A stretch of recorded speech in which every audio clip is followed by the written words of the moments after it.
Hello viewers, আসসালামু আলাইকুম। সানজিদাস কিচেনে সবাইকে স্বাগতম। আজকে আমার রেসিপি হচ্ছে রামাদান স্পেশাল স্টিক কাবাব। আজকে আমি দেখাবো খুব সহজে আপনারা কিভাবে চিকেনের স্টিক কাবাবগুলো বানাতে পারবেন। এটা কিন্তু মাত্র 10 মিনিটে আপনারা তৈরি করতে পারবেন, কোনো ঝামেলা নাই। জাস্ট অল্প কিছু সময়ের মধ্যেই ও অল্প কিছু উপকরণ দিয়েই এই স্টিক কাবাবটা বানাতে পারবেন। খেতে খুবই মজা, আপনাদেরকে আর বাইরে থেকে এগুলো কিনে খেতে হবে না, বাসায় হয়ে যাবে খুব সহজে। চলুন তাহলে দেখে নিই রেসিপিটি।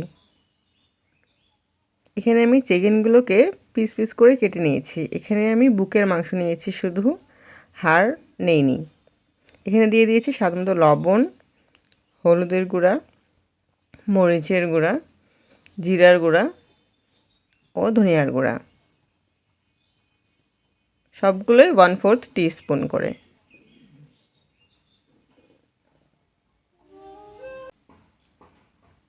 দিয়ে দিলাম 1 চামচ সয়া সস, 1 চামচ টমেটো সস,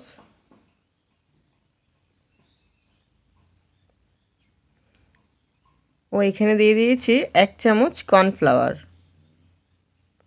এখন এটাকে খুব ভালো করে মাখিয়ে নিব। দেখতেই দেখুন, এটা কিন্তু সত্যি একদম 10 মিনিটেই আপনাদের রেডি হয়ে যাবে। ইফতারের আগে আগে 10 মিনিট আগে এটা ভেজে নিলেই কিন্তু খুব দ্রুত এটা আপনারা করে নিতে পারবেন। আমি উপর থেকে একটু অরিগানো ছিটিয়ে দিয়েছি, এটা একদমই অপশনাল। আর দিয়েছি এলাচের গুঁড়া। অরিগানো আর এলাচের গুঁড়া না থাকলে আপনারা স্কিপ করতে পারেন। এখন এটা স্টিকে আমি সবগুলো ঢুকিয়ে দিব।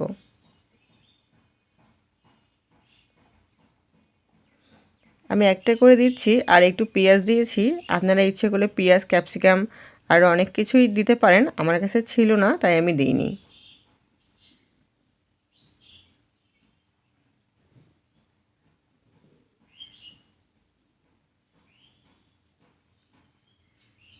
আর যদি কিছু দিতে না চান তাহলে শুধু চিকেন দিলেও হবে।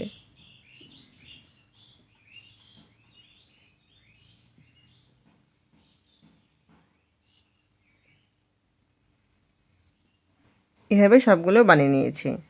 আপনাদের কাছে সময় না থাকলে সঙ্গে সঙ্গে ভাজতে পারেন। আমি 10 মিনিটের জন্য একটু রেস্ট রেখেছিলাম। 10 মিনিট পরে এটাকে আমি ভেজে নেব। যদি সময় একদমই না থাকে, রেস্টে রাখার কোনো দরকার নেই, ভেজে নেবেন সঙ্গে সঙ্গেই। 10 মিনিটের মধ্যেই আপনাদের এই রেসিপিটি রেডি হয়ে যাবে। রোজার মধ্যেই খুব ঝটপট একটা রেসিপি আপনারা করতে পারবেন, একদমই ঝামেলা ছাড়া। হেলদিও হবে, আবার ফির প্রোটিন সম্পন্ন। রেসিপি ভালো লাগলে চ্যানেলকে সাবস্ক্রাইব করে পাশে থাকবেন। সবাইকে অনেক ধন্যবাদ।